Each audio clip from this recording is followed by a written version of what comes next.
What is going on, Vape fam? Joe of All Vapes coming at you once again. If this is your first time watching any of my reviews, then smash on that subscribe button so you don't miss any of the latest and greatest. I've got a ton of brand new products coming in between vape juice and devices, so we're going to have some fun today, guys. Now, if you saw my last review on the Alpha Fox Ninetails 200 watt box mod, today we're talking about something just a little bit more wee. And like I said, when it comes to box mods, we like something that is a combination of practical, got to make sense, you know what I mean? It's got to have the varied temperature controls and all kinds of cool little features and whatnot. We all love that kind of stuff. But practicality also means simple. And aesthetics, let's face it, we like our bling. We like something that's definitely look good. That is where the Alpha Fox 52 watt mini bolt comes into play. This is a badass little design, amazingly compact. You can pretty much stick it in your pocket, save the tank, you know what I'm saying? And it comes with its own RDTA called the AUGE. I hope I'm pronouncing that correctly. Single coil design on this, and actually makes some pretty solid clouds for just 52 watts.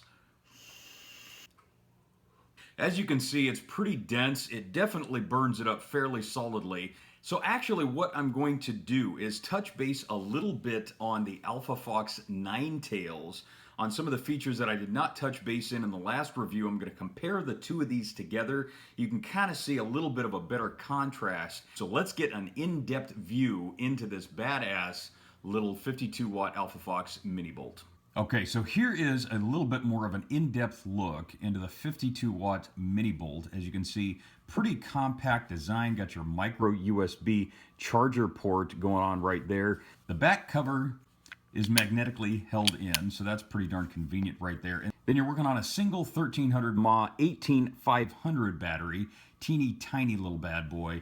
And this is fully rechargeable either on whatever battery deck. I find that the ones that work for my 18650s work for this as well. It's a similar diameter, plus you can also charge it just with the mini USB charging port right there. So we're going to stick this bad boy back on. Let's take a look at the 510 connector. Perfectly flush with the top portion of this mod, and it is spring loaded, so you're destined to get a pretty solid connection on that bad boy.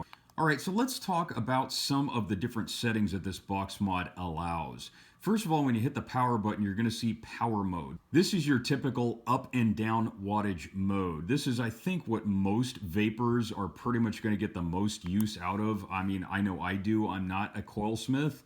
I don't play around with different, different types of wires as far as nichrome or stainless steel or anything like that. I'm pretty basic, and I get my coils made for me when I'm not using disposable. So you're getting a typical readout here, the ohms of whatever coil that you want. You're getting the voltage output. You've got the seconds, which is the length in time between when you hit the fire button and you're actually getting vapor out of the tank. And then, of course, you're getting the puff count, which is pretty standard basic stuff. Little smiley face that is nothing more than just to make your day a little bit brighter. And then, of course, you've got the little gauge on the bottom that shows you the amount of battery power that you have left. So what I'm going to do is give this guy a quick 3-button press, and that's going to put you in kind of a neutral mode to allow you to slide through the different settings here. So first of all, we're on power mode. This should, see how it kind of gets whited out there. After a while, it sort of blanks out, allows you to read it. Using the up and down ramp buttons on the side here, I'm going to push up, and it's going to take me on to the next setting, which is NI200. I know you can't see it real well on the camera, but it'll eventually kind of clear up. So as you can see, the settings here is 30 watts, and this is just kind of preset in, up to 450 Fahrenheit. This is obviously the setting that you're going to want to play around with if you're working with NI200 wire for those coil builders out there. There are a lot of people out there that like to play around with temperature control when it comes to box mods. I'm a little bit more basic, like I said, so let's go on to the next setting. This one is probably the coolest setting that I have played around with. This one is taste. As soon as this kind of stops blanking out all white, you'll be able to see exactly, there you go, taste. So what the taste function will do is it will allow you through 5 different memory settings. This one here is P1. It's basically program settings. So you can memorize 5 different settings to your liking for, say you've got 5 different tanks, and each and every one of them you like to fire anywhere in between, whatever the lowest ramp wattage is, all the way up to 52 watts. What this is going to allow you to do is put in memory functions from P1 to P5, program 1 all the way to program 5, and automatically just fire it at the wattage and the seconds for each firing hit that you're going to want to play around with. So the tank that comes with this bad boy is an RDTA. This is the AUGE, like I was talking about, that comes with the mini bolt. And since this only goes up to 52 watts and this is a single coil build design, I can get, say, 5 of these if I want, put this on taste mode, and I can automatically set up the wattage and set up the amount of seconds for each and every hit. So what I would do at this point is choose taste by pushing in the fire button. Okay, so that sets us up at taste. So nothing's happening, as you can see. What I'm going to want to do is push the up ramp and the down ramp buttons all at the same time, and then it's going to knock it down to wattage. From this point, I can play around with whatever amount of watts that I want. Let's say I want to start with 45. Okay, well, I'm just going to leave it at 45. I'm going to hit the fire button, and it sets it and automatically takes it to seconds. I leave my seconds to 0. This goes up to 10 seconds, so you know, which is pretty much standard for most box mods that have these type of features. I don't really like to play around, you know, and limit myself to the amount of seconds that I want to hit each and every puff, so I pretty much just leave that to 0. So I'm going to push the up and down ramp buttons together once again, which is going to set it at 45 watts and 0 seconds. Okay, so that fully sets it. Now what I'm going to do is triple tap the fire button again, and that's going to take us into the switching mode that you can go in between the different programs. The next one up is going to be TCR M1, okay, and that'll eventually come through here, and that is one of the temperature controlled functions. As you can see, you can you can play around with different wattages. Again, you can play around with different temperature. We're going to go to the next one, which is TFR M1, and without getting superiorly technical into the different meanings of the TCR and TFR, I'm going to put all that information in the description below of this video. So you basically get a roundabout idea as to how to kind of play around with this, the different functions, what's available for you. Let's say I'm just going to hit the fire button. I'm going to set that in. You would hit the up ramp and down ramp buttons again. That's going to take you straight to the TFR M1 memory up. So I can push it to memory 2, push it to memory 3, push it to memory 4, 5, back to 1. I'm going to hit the fire button to set it at memory 1 back again. Now what I've done, as you can see, the little 30 watts is blinking. I've pushed the up ramp and down ramp buttons both at the same time, which is going to give us the ability to play around with the different wattage to a little bit more of a tighter setting. Hit the fire button, that'll set that up. I'm going to do that one more time, once more, and then one more time again, and that's going to set up your Fahrenheit. So you can play around with this bad boy all the way up to 572 degrees Fahrenheit. Hit the fire button, that's going to set that right up. So I'm going to make this simple, and we're going to go straight back down to power. Okay, so that gives you kind of a roundabout idea as to the different settings that you have on this little 52 watt box mod. And I mean, in the realm of reality and usability, practicality, this is pretty solid as in terms of, you know, decent cloud. I mean, even if you're working a 0.2 ohm coil on a standard, you know, just 2.5 milliliter tank, 52 watts is about as much as you're going to want to go on that and still get some good heat, some dense clouds, and solid flavor. So what I'm going to do now is bring in the Ninetails box mod that I did a review on recently, and we're going to kind of see the contrast in size and ability here. You know, I mean, it's just, it's a lot more compact, obviously, as you can see. The same kind of quality design and structure, flushed firing buttons, flush 510 spring-loaded connectors, and pretty much the exact same features. So since this is a little bit of a follow-up review on the Ninetails, I'm going to take the side plate off on this guy, and I'm going to show you that nothing is really any different in terms of how you would play around with the different settings on this. So I'm going to hit that 3 times. That brings us over to Nichrome 200. Same thing, back to the taste menu on this, as well as the mini bolt. TCR M1, TFR M1, and then it just takes you back. So everything is the exact same. I wanted to relate on this because in the last review for the Ninetails, I didn't hit that up, and I got a few people asking me, Joe, does this do anything else? You said, said that it did. And some people definitely do like to play around with different temperature control settings and, play around with, stainless steel and nichrome and different Fahrenheit and so on and so forth. So I wanted to give everybody just a little bit better of a look into what both of these box mods can accomplish. Okay, so let's talk about the AUGE single coil RDTA that comes with the 52 watt mini bolt. It's a pretty solid design.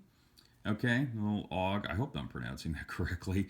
Alpha Fox has made a fairly decent little tank on this guy. It's a top loader, so I'm gonna take the top off, and it's got a fairly large opening for you to put about as much juice in there as it can fill up. As you can see, top loaders are, pretty much just incredibly badass when it comes to practicality and just making things a heck of a lot easier. So what I'm going to do is I'm going to unscrew this bad boy, and I'm going to show you the build deck on this, and I'll give you my honest opinion on that. Okay, so this is it taken apart. In a nutshell, this is the build deck that you have to work with in the AUGE single coil. Now this is my biggest gripe with this tank here. The build deck is not large at all. Literally, I had to take a full coil that was about 6 wraps and cut it down to 3. I also had to kind of finagle and really make it try and fit in there well. I think Alpha Fox makes really good box mods, but this is the first RDTA that I have used of theirs. And to be perfectly honest with you, I think the design could definitely use some improvement. I like the Allen key screws. It makes things really simple when it comes to positioning your coil. The one unique aspect of this is that I do love any design of a good RDTA. So it does make things a little bit simpler in terms of being able to load up a little bit more juice on the go. It has about a 2 milliliter capacity. And the cool thing about it is that when you have this thing fully assembled, and I'll just go ahead and screw this back on. Now you do have the ability to drip straight through the drip tip. However, the diameter of the opening that goes into there, you can't see it real well, is only about that big. It's not very big at all. So you have to sort of kind of go like that a little bit just to get the juice down onto the coil, which in a pinch you can do that. The other thing I will say about this is that the drip tip does not prevent spitback. So what you're going to have to do is when you put your coil on this bad boy and you've threaded it with your cotton, you're going to have to let it prime for a little while. So you want it to really soak up in there, kind of sit for about a good 5 to 6 minutes, get really nice and soaked up, because you're going to have a little bit of spitback from the beginning. And, that's kind of unpleasant. I mean, even if you got a good vape going on, it might taste good, but, it's going to leave you with a burnt tongue. You know what I'm saying? Now, the air intake valves are very wide, and it has a definite stopping point right there. So you can pretty much play around with that with ease. I really like that design. You get a very solid conduction with the bottom of the RDTA to the spring-loaded 510 connector. So we're going to put this bad boy back on. And, overall, the design quality of this, I really dig. In terms of the whole package itself, I think it's really cool. Like I said, incredibly ergonomic. It fits right in your hands. But whatever you guys think about this, definitely put something in the comment section below.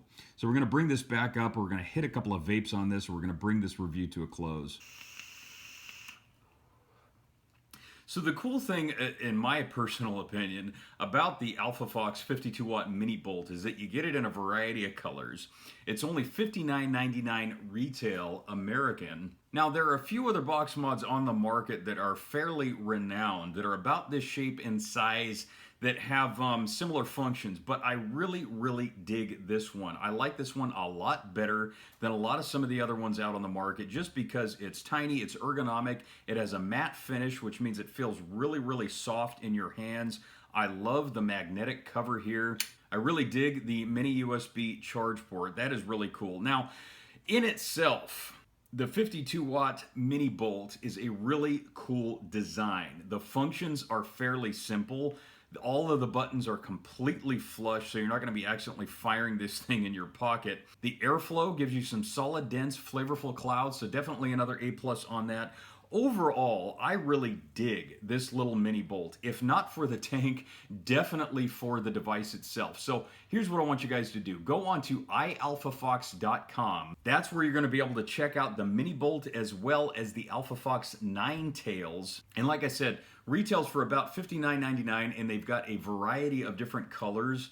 I dig purple. I'm down with the purple. You know what I'm saying, guys? The other thing is that when you open up the box for the mini bolt, you're going to get your own teeny tiny little micro USB cord, charging cords. You're also going to get a spare glass tube just in case for whatever odd reason yours happens to break. I've never broken a glass tube on any tank of mine, but go fig, you know, some people aren't as perfect as Joe of All Vapes. You're also going to get some spare O-rings, you're going to get some spare Allen screws, and you're going to get a spare coil that comes with it. And this is kind of a cool addition actually, because it's going to give you an example of about the size, diameter, and coil wrap of, you know, the kind of coil that they say will work the best in there. You're also going to get their little instruction booklet and a convenient handy dandy little package of cotton, and of course you're going to get your own Allen screw. I got a drawer full of these things if anybody wants one, guys, okay? So that about wraps it up for this review of the AlphaFox 52-watt mini bolt. Any of you guys want to know any more about this, definitely look at the description below. I'll put as much info into that as possible. Thank you for watching once again, Vape fam. Spread the word here at Joe of All Vapes on YouTube. Check me out on Instagram. If you haven't subscribed already, pound that subscribe button. I've got some more hardware coming up and some very, very big reviews that I'm extremely excited about. And I want all you guys to be a part of it. You know what I'm saying? Really appreciate all the support. As always, this is your eye in that vaping sky, wishing you to stay humble. Love yourselves, love each other, and you keep it eternally cloudy. Hey everybody, this is Joe of All Vapes. Thank you for watching. For the best in vape reviews, pound that subscribe button, and don't forget, vaping saves lives.